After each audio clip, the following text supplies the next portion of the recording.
Bonjour et bienvenue sur la chaîne, j'espère que vous allez bien. Aujourd'hui je vous propose d'apprendre à se présenter en japonais. On va pouvoir commencer la première partie. D'abord je vais vous résumer, je vais faire un petit sommaire.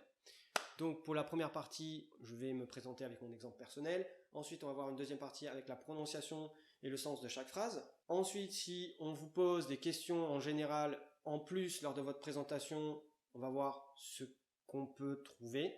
Détails sur la construction inversée d'une phrase en japonais. Puis, on va voir ce que cela représente de s'incliner au Japon.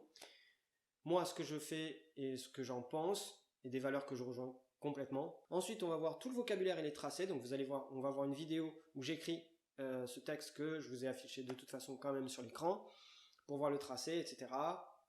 Que l'on voit un peu plus concrètement ce que cela représente. Je voudrais vous dire que tous les aimants sont accessibles en allant directement au chapitre concerné, même si je vous conseille de suivre autant que possible dans l'ordre. Sachez que je vous ai préparé un PDF également, un PDF disponible en téléchargement dans la description qui va vous permettre de suivre la vidéo. Ainsi, ce document servira également de support pour vous permettre d'apprendre et de réviser sur la façon de se présenter en japonais. J'ai réuni toutes les infos de la vidéo dedans qui font figure d'exercice pour appliquer et bien plus encore. Ok? Donc n'hésitez pas, il est fait pour ça. Faites-vous plaisir, vous pouvez le télécharger, ce document, dès à présent.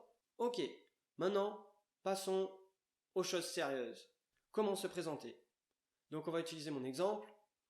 On va commencer sans plus attendre, se présenter en japonais.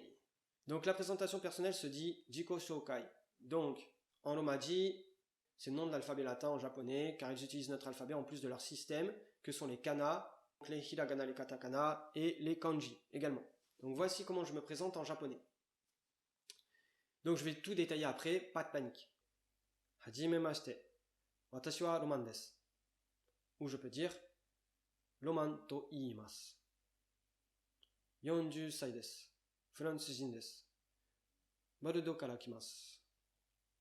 On peut préciser d'où on est originaire, c'est-à-dire là où on a été élevé, où on a grandi. Donc on rajoutera au nom de sa ville, on en rajoutera Sushin desu. Donc c'est également mon cas, j'ai été élevé à Bordeaux, donc je vais dire Bordeaux Sushin desu. Tokyo ni sunde imasu. Yoroshiku onegaishimasu. Quand on ne connaît pas les personnes, on préférera s'exprimer en forme polie, donc en forme masse. On va passer aux explications de la présentation avec son écriture, sa transcription en kana, ainsi que sa transcription en romaji, c'est-à-dire l'alphabet latin également utilisé par les japonais et qu'ils appellent Tansi. Donc, hajimemashite se prononce hajimemashite en prononçant bien le H aspiré, pardon. Hajimemashite. Il permet de commencer la présentation et signifie tout simplement enchanté. Romandes, voilà, il s'écrit Romandes, ici cela signifie je m'appelle Romain, voilà c'est mon prénom, donc voilà. Donc l'ordre de la phrase est inversé, c'est normal. Ensuite, Roman to iimasu est plus poli et plus recherché, il vient du verbe dire. Ok? Donc ensuite, nous avons watashi wa, nombre, plus sai desu, exemple, j'ai 40 ans, watashi wa 40 sai desu. Donc le wa se prononce wa quand il annonce le thème de la phrase, pas de problème, on parle plus tard de ça. Ici le thème c'est toi, donc tu vas parler de ton âge textuellement. Ça donne moi annonce 40 ans, c'est. Ok, moi annonce 40 ans, c'est. Tu vois? Ce qui veut dire tout simplement j'ai 40 ans, parce que tout est inversé. Mais tu verras, c'est cool. Ensuite, Furansujin desu, je suis français. Bordeaux kara kimasu, je viens de Bordeaux, donc c'est Bordeaux depuis je viens. Ok. On peut préciser d'où on est originaire, c'est-à-dire où on a été élevé et grandi. Donc, comme je t'ai dit, on pourra rajouter sushin desu. Donc, ensuite, on a vu Tokyo ni sundeimasu. Donc, par exemple, je vis, j'habite, je réside à Tokyo. Selon le contexte, tu peux aussi parler de tes passions. Donc, ça va être Shumi wa video game desu. Quelle est ta passion? Et tu réponds Shumi wa video game desu, c'est-à-dire ma passion, c'est le jeu vidéo. Donc je te mettrai une liste de passions qu'on peut avoir par exemple sur le fichier PDF qui est en téléchargement et enfin en description. On ne va pas s'y attarder ici, donc voilà. Donc yoroshiku, neutre, familier, vous avez peut-être pu le rencontrer mais évitez-le. évitez-le. Vous aurez tout le temps d'être plus familier, éventuellement quand vous connaîtrez mieux votre interlocuteur. Vaut mieux trop que pas assez. N'ayez pas peur de paraître trop poli. Donc vous pouvez dire yoroshiku onegaishimasu, poli ou très poli, dozo yoroshiku onegaishimasu. Ou bien encore yoroshiku onegai itashimasu. Puis on s'incline légèrement ou plus évidemment selon le cas. Si on vous pose des questions, en plus, en général lors de votre présentation, les questions que l'on peut vous poser par la suite, si vous avez omis de dire des choses ou que on veut vous poser des questions supplémentaires, celles-ci pourront être Sushin wa nan desu ka? Donc là, si on ne l'a pas dit avant, on le dit. D'où es-tu originaire? Et tu répondras Watashi wa nom de ta ville, Sushin desu. Ok. Exemple, si tu es de Paris, tu diras Watashi wa Paris Sushin desu. On le prononce comme s'il y avait deux che, donc ça fait Sushin, Sushin, Sushin desu. On peut te demander tes passions, donc tu vas dire Shumi wa nan desu ka? Voilà, on va te demander ça. Et tu peux répondre, du coup, Watashi no shumi wa dance desu. Dance, c'est la danse, par exemple. Oikutsu desu ka? Donc ça, c'est une formule très polie pour demander l'âge. Sinon, tu as la formule classique, polie, nansai desu ka? Ou carrément neutre, nansai. Mais bon, là, on est dans une présentation, donc on ne parle pas en neutre. Hein. Évidemment, tu vas dire Watashi, ton âge, sai desu. Ok? Donc par exemple, tu peux dire j'ai 40 ans dans l'exemple. Watashi wa 40 sai desu. Oname wa nan desu ka? Donc le O permet de marquer la politesse. Donc ça va donner quel est votre nom. Oname wa nan desu ka? Tu répondras tout simplement Watashi wa, tu mets ton prénom desu. Donc Watashi wa, ton prénom desu. Ok? Voici maintenant des détails sur la construction inversée d'une phrase en japonais. C'est-à-dire, une phrase en japonais est inversée par rapport en français. C'est-à-dire que, au lieu d'avoir sujet, verbe, complément, là, il y a tout un tas de trucs avec le verbe, le sujet et le verbe à la fin. Ok? Donc oui, c'est inversé par rapport au français. Pas de panique, tout s'apprend, surtout quand on aime quelque chose. Donc, si tu aimes le japonais, ça va le faire. Quand je dis en français, je m'appelle Romain, ou je m'appelle un tel, eh bien, en japonais, il est construit textuellement dans le sens inverse, à savoir, Romain, c'est. Donc pour Roman, des. Donc, tu mets ton prénom suivi de des. Donc, ça veut dire que tu t'appelles, voilà, tu mets ton prénom. Donc, tu peux, qu'est-ce que je veux te dire? Attention à bien prononcer des, ok, et non des, même s'il y a un U. Dans le deuxième cas, tu peux dire ton prénom to iimasu. Je m'appelle et tu mets ton prénom. En keigo, la forme la plus polie, par exemple, si la présentation se passe dans le cadre du travail, alors on emploiera plutôt nom, prénom, to mo oshimasu. Ok? Donc to mo oshimasu textuellement se construit dans le sens nom, prénom et se nommer, le verbe. Donc nouvelle partie, s'incliner au Japon. Il est coutume de s'incliner au Japon, et ce dans diverses situations, et ce salut ainsi s'appelle Ojigi. C'est une marque de politesse et d'humilité pour les Japonais. Et oui, au Japon, la politesse et le respect sont très importants, comme vous le savez sûrement. Évitez de regarder dans les yeux en même temps que vous vous inclinez, ça ne se fait pas, car considéré comme impoli. De même que les bras doivent être croisés devant ou le long du corps. Autre élément, se courber plus ou moins reflète du niveau de rapport hiérarchique et de respect envers l'interlocuteur. C'est-à-dire que plus ce dernier est d'un niveau supérieur à soi, en termes d'âge ou de responsabilité, plus il faut se courber, sinon, pour le même niveau, si je puis dire, on se contentera d'un hochement de tête. Donc, il y a les shaku, donc eshaku, keirei et sai keirei. Donc sai, ça veut dire encore plus. Donc on s'incline encore plus dans le sai keirei que le keirei. Le keirei c'est 30 degrés, les shaku c'est 15 degrés et le sai keirei c'est 45 degrés. Donc dans l'ordre c'est eshaku, keirei, sai keirei. Voilà. Donc, si vous débutez en japonais, ça sert à rien de retenir pour l'instant les kanji. Ce qui compte, c'est de savoir que ça fait partie des règles de politesse. Voilà. C'est tout. Merci. Et on passe à la suite. Dans tous les cas, en inclinant légèrement la tête par exemple, cela fera toujours son effet. Car vous êtes étranger, vous faites l'effort de faire un pas vers l'autre, vers la culture de l'autre, eh bien, l'interlocuteur vous respectera 2 fois plus pour ça. Et vous pouvez en être sûr. Soyez relax, pas besoin d'être tendu non plus. Ok? Bon. Alors, qu'est-ce que j'en pense, moi, des valeurs que je rejoins totalement? Voilà comment j'ai titré cette partie. Mais écoute, pour ma part, je préfère toujours m'incliner à ce moment-là, moi aussi.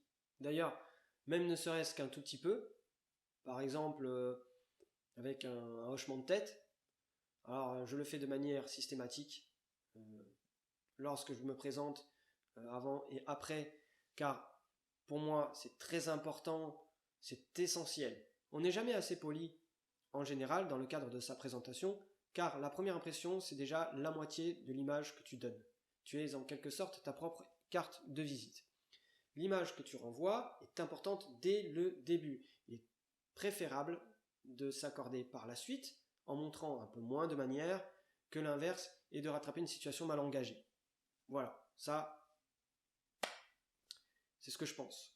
Donc, enfin, vous savez, quand on s'incline au Japon, pour moi, on témoigne à l'autre une marque de respect, bien évidemment. Mais cela peut parfois montrer également le fait que l'on a confiance en l'autre et qu'on s'en remet un peu à la personne en face, en quelque sorte.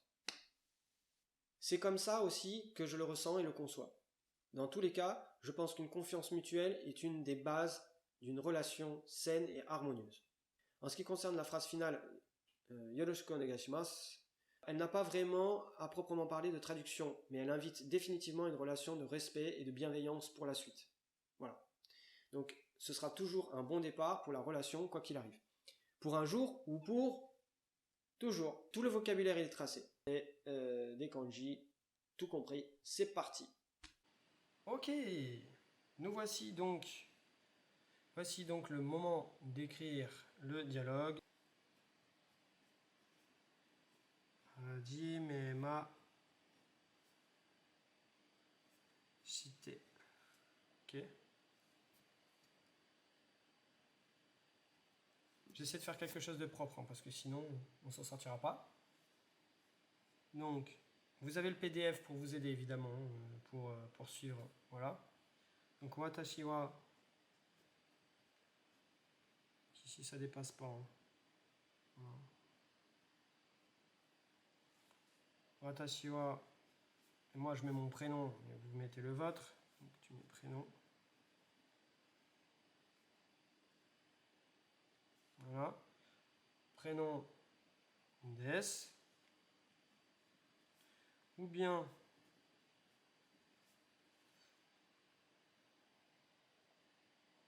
ton prénom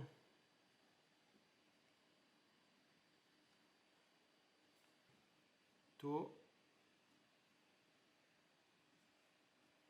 imasu. Voilà. Ok, donc là tu as ton prénom. Ensuite, donc on peut dire l'un ou l'autre. Celui-ci est plus poli. Yonsai desu. Yonju sai desu. Exemple. Bon, voilà, comme vous pouvez le voir, j'ai 80 ans. Hein, à ma voix et tout.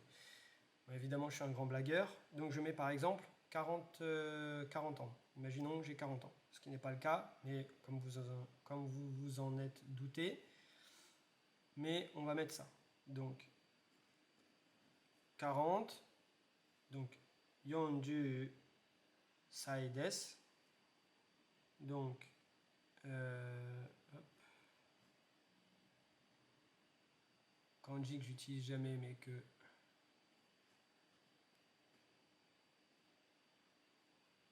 voilà. Je vais le faire en plus gros celui-là parce que évidemment sinon ça va être la galère absolue. Donc sai c'est comme ça. Voilà, je crois que c'est comme ça. Ouais, c'est comme ça. Ok? Je l'ai fait en biais, mais... Ok, donc là, on est là. Donc, tu mets ton âge, ici. Après, voilà. Et tu mets des. Ensuite, tu mets ta nationalité. Donc, Fluence Jin des. Fluence Jin des. Voilà. Ok, ensuite, l'âge. Voilà, comme vous vous en êtes douté. Ça, c'est la nationalité, donc. Ça, c'est Jin. À prononcer Jin. Et voilà. Ça, c'est juste une flèche. Fluence Jin. Comment je pourrais vous l'écrire? C'est une nationalité. Hein.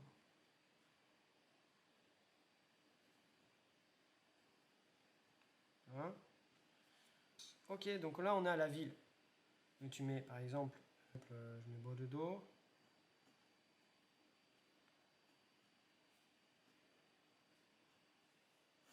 Donc tu mets ta ville. C'est-à-dire,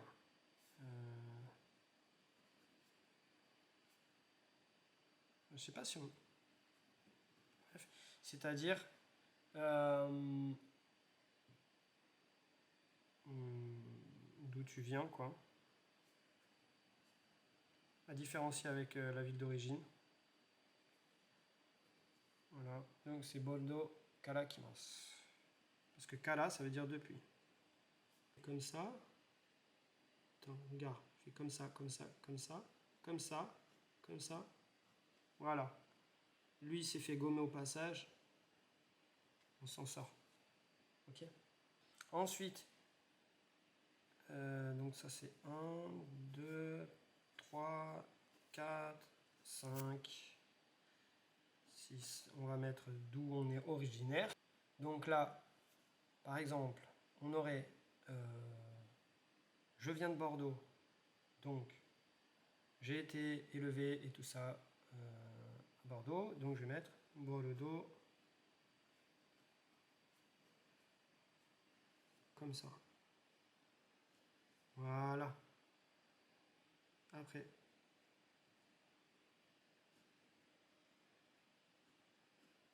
Normalement, on fait ça d'abord. Et là, il y a la flèche qui est gênée, donc c'est un peu le... Voilà. Donc ça, c'est la ville. Ça, c'est origine.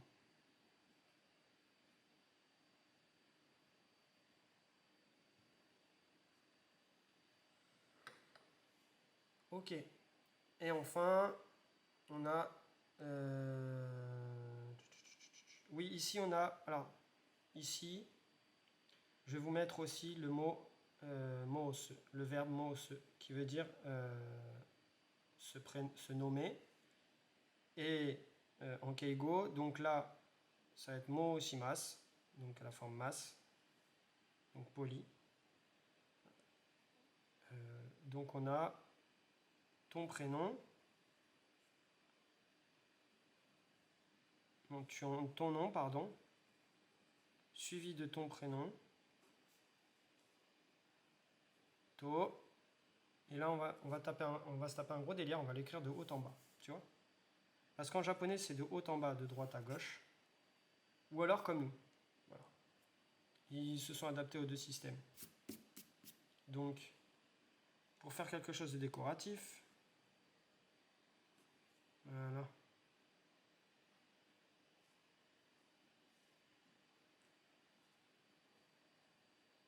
Voilà.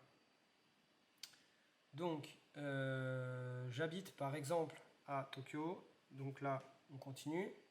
J'habite à Tokyo, ça va faire un truc du genre Tokyo ni sundeimasu.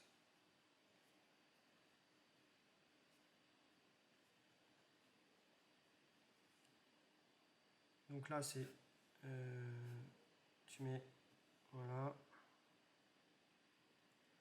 Tokyo. Et ni sundeimasu, eh ben, je réside à. Je réside.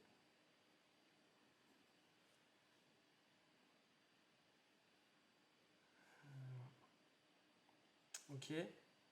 Je, tu, il, elle, nous, vous, ils, elles, réside à Tokyo.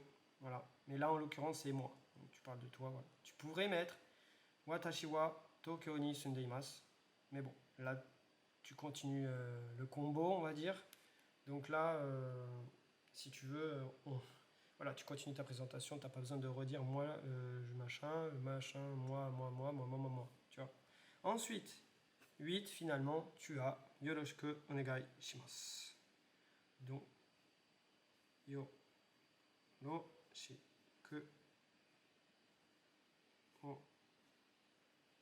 onegai shimasu.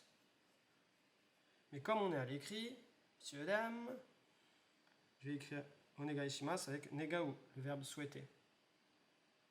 Donc, Yoroshiku, enfin avec le kanji, là je l'ai écrit sans kanji. Okay. Yoroshiku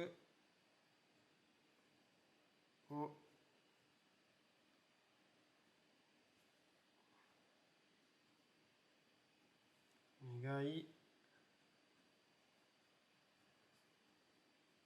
shimasu. Voilà, et ça c'est enchanté. Un peu comme un hajime mashite, hein, c'est enchanté aussi. Mais ça c'est le début et ça c'est la fin. On est bon. On a fini. Conclusion. Merci à toutes et à tous d'avoir suivi cette vidéo. J'espère sincèrement qu'elle vous aura aidé et au moins appris ne serait-ce qu'une chose, notion ou mot de vocabulaire de plus. Je vous le dis encore une fois, merci. Merci d'avoir suivi cette vidéo. En tout cas, n'hésitez surtout pas à télécharger le document ci-dessous en description qui est complémentaire à ce contenu. Je l'ai fait pour vous. Alors, faites-vous plaisir. Il vous permettra, comme je vous l'ai dit en début de vidéo, de suivre l'intégralité de celle-ci dans les meilleures conditions et pour appliquer ce que l'on a vu. Si vous avez aimé cette vidéo, n'hésitez pas à vous abonner et à liker, ça me récompense 2 fois plus pour mon travail, car ça me fait énormément plaisir de vous transmettre humblement ces choses sur le Japon, pays que j'adore. Je vous donne rendez-vous pour la prochaine vidéo. En attendant, portez-vous bien, prenez soin de vous et matane!